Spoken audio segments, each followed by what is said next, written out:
sakatlanma anı. Hamlet bu sana müthiş demesem ama. Sakatlanma anı.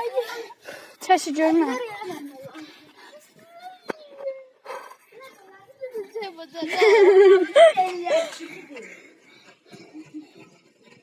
Yardım ekibi, həkim gəlin.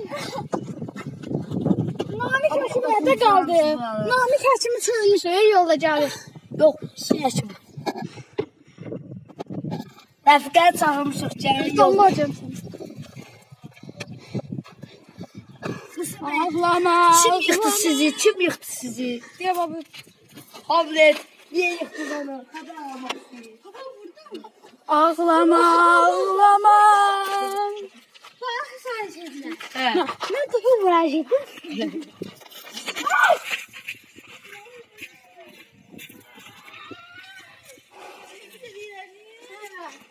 İçine ben de olamam. İçine bakacağız. Bak şey oldu. Rami genç bu yolda gel içinize de. Ay bilet.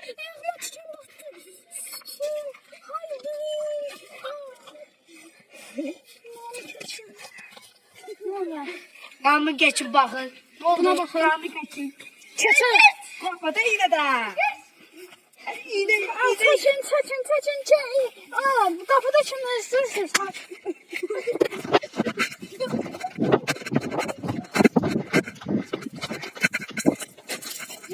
Ceren.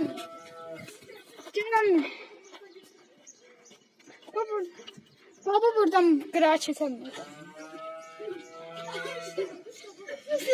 Yüzüme senin çare.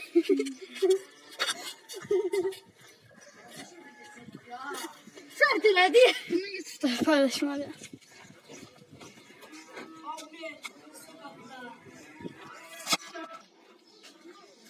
O yanda.